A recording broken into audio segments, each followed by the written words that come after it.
Hi, I'm Mike McClintock, Head of Communications for Vice President Selena Meyer. It is my pleasure to give you a world-class tour of the famous Eisenhower Building. Now, as some of you may know, the Vice President has offices in the White House, but the White House prefers she use her offices here. So let me show you around. This is one of our imposing hallways. You can see it's a fine hallway.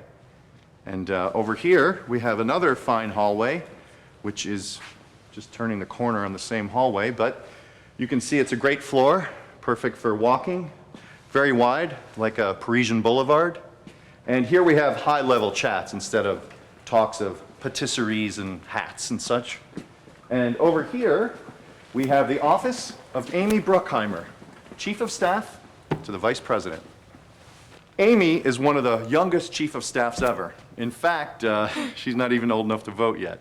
She needs a booster seat for her desk. I'm kidding.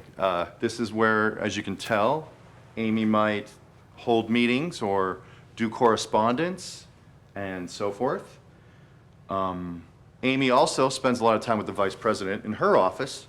So let's go this way, which I spend a lot of time there too, as much as Amy. This is the same corridor, so you have your orientation, correct?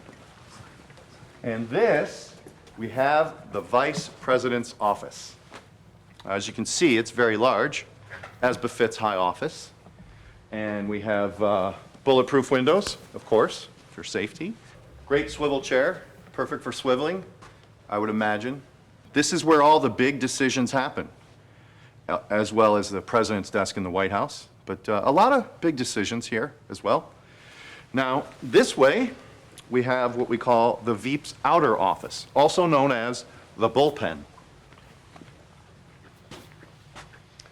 Now, everybody here is pretty much part of my team, my guys. Maybe one or two people here don't work for me, but everybody else is my guys, my team. And as you can see, nobody's here today because they're all at home, tucked in bed, having a beautiful sleep because it's 6 a.m. on a Saturday morning, which is kind of ironic because they usually get in well before I do. I'm kidding. I usually show up early too. I also wanted to show you the second most important person on the Veeps team, beside myself. The coffee machine. You know what? 3 more of these and I'll be ready for the day. Hey Gary, what are you doing here? Yeah, I'm just looking at the Veep schedule for New York. This is Gary Walsh. He is the Vice President's body man. He carries the Vice President's bag everywhere. More like a lifeline. If she has a personal crisis, then I would say I'm probably the most important person in her circle. Gary has been with the Vice President for over 10 years. To me, every day it's kind of like a fresh new job. Gary, like all of us, does a brilliant job here at the Veeps offices. So, I hope you've enjoyed our little tour. This is transparent government in action.